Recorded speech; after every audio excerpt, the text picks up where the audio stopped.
হঠাৎ করেই মাস্টার জিজ্ঞেস করলেন, ফি কেন দাওনি?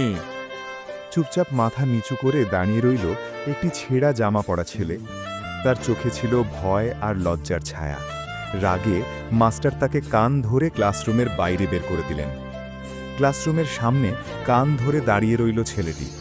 বন্ধুরা জানালার ফাঁক দিয়ে তাকিয়ে দেখছিল, আর ছেলেটির চোখ ভিজে উঠছিল অজান্তেই। ক্লাস শেষ হলো, স্কুল ছুটি হয়ে গেল। ছাত্ররা একে একে বাড়ি ফিরতে লাগল, কিন্তু সেই মাস্টারের চোখ আটকে রইল ছেলেটির ওপর। কৌতূহল আর এক অজানা অনুভূতি তাকে বাধ্য করল ছেলেটিকে অনুসরণ করতে। মাস্টার দেখলেন ছেলেটি বাড়ি ফিরেই এক মুঠো ফুল নিয়ে বেরিয়ে পড়ল। রাস্তা ঘুরে ঘুরে সে ফুল বিক্রি করতে লাগল। কেউ কিনল, কেউ ফিরিয়ে দিল, তবুও ছেলেটি থামল না। অল্প কিছু টাকা জমল তার হাতে। সেই টাকা নিয়ে সে গেল ওষুধের দোকানে, কিছু ওষুধ কিনল।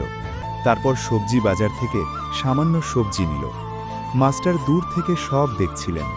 বুকের ভেতরটা ধীরে ধীরে ভারী হয়ে উঠছিল। বাড়িতে ফিরে ছেলেটি নিজেই সবজি কাটল, রান্না করল। রান্না শেষে অসুস্থ মায়ের সামনে খাবার বাড়িয়ে দিল। নিজ হাতে তাকে খাইয়ে দিল, তারপর যত্ন করে ওষুধ খাওয়ালো। মায়ের চোখে তখন কৃতজ্ঞতার জল, আর ছেলেটির মুখে ক্লান্তির মাঝেও এক টুকরো শান্তি। এই সব কিছু দেখে মাস্টারের চোখ ভিজে উঠল।